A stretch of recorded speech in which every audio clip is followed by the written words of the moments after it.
Ini ada Vokalisnya juga bertanya. vokalisnya mau tanya dulu Nje.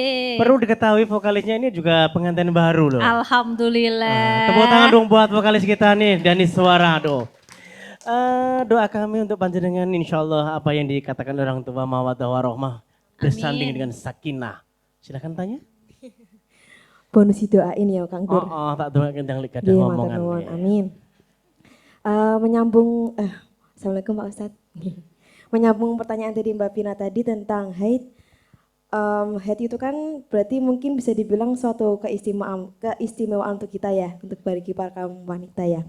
Lalu bagaimana pendapat Bapak tentang ada seorang wanita yang sengaja minum obat anti haid seperti itu supaya bisa melaksanakan puasa secara full, karena kan sebagai umat muslim kita bisa melaksanakan puasa secara full itu kan suatu idaman sekali, mimpi sekali gitu. Yeah. Nah, tapi saya juga pernah membaca ada seorang wanita yang mungkin rela minum obat seperti itu demi bisa puasa tapi malah menyakiti diri sendiri.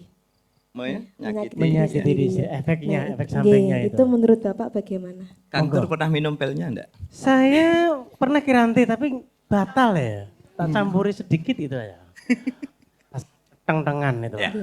Mbak Denis. Kalau semisal kita, itu kan suatu keistimewaan. Nah, sudah diberi keistimewaan seperti itu kenapa kok malah ditolak? Apakah itu juga ini mengganggu rasa syukurnya kita gitu kepada Allah? Full puasa Ramadan. Ada sebenarnya ada dua hukum Mbak yang bisa kita hadirkan. Pertama begini. Ulama itu merinci hukum tentang wanita yang mengkonsumsi pil untuk menunda menstruasi supaya tidak mens. Pertama, ada yang diperbolehkan ketika dalam ibadah-ibadah yang khusus dan punya ketentuan yang khusus. Contoh haji. Kalau orang haji itu al-hajj wa arafah, sampean coba bayangno. Antrean haji itu bertahun-tahun bahkan belasan puluhan tahun, ya toh? Kemudian nanti giliran pas mangkat kaji kok ternyata di sana, kemudian malah haid, ya kan? Maka ini ulama, ya sebagian dari ulama memperbolehkan sebab apa? Maslahatnya jauh lebih besar. Kenapa? Apalagi pada konteks seperti di Indonesia, wong kaji antrene suwe, ya kan Mbak Ovi? Hajinya antreannya lama, kemudian giliran tutup Mekah malah ambrol misalnya.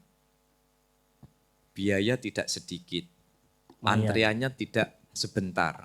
Maka pada konteks untuk orang haji itu menjadi pengecualian, diperbolehkan karena ada kemaslahatan yang jauh lebih besar. Tetapi pada ibadah-ibadah yang tidak pada level ikatan hukumnya seperti haji, koyok sholat, kayak Ramadan begini, ya kita kembali. Allah itu memberikan menstruasi itu kan juga bagian dari, ya kalau bahasanya Mbak Ovi tadi keistimewaan. Nyambung yang disampaikan oleh Mbak Vina. Kan tidak ada sesuatu yang kebetulan bagi Allah, semua itu kan dalam desainnya, ya kan Mbak? Maka ketika Ramadan, kondisi normal begini, kemudian wah saya kok enggak. Orang yang tidak suci sekalipun, dia punya level yang sama ketika dia mampu mendedikasikan dirinya untuk Ramadan ini. Maka kalau menelan pil itu untuk ibadah dengan hukum yang khusus seperti haji, boleh. Tetapi kalau untuk untuk ibadah seperti puasa yang normal yang kita masih bisa nyaur, coba sekarang kalau Mbak Ovi misalkan antre 15 tahun, ya toh bayari 50 yuto, tutup kono ambrol malah ya kan. Nah itu lain, maka ketika untuk Ramadan ini sangat-sangat tidak disarankan menelan pil itu, sudah nikmati ini sebagai bagian dari anugerah, nikmati ini sebagai bagian dari karunia. Toh tadi yang saya sampaikan Mbak Vina, bahwa banyak pintu untuk kemudian mengistimewakan Ramadan termasuk bagi orang yang sedang menstruasi. Gitu.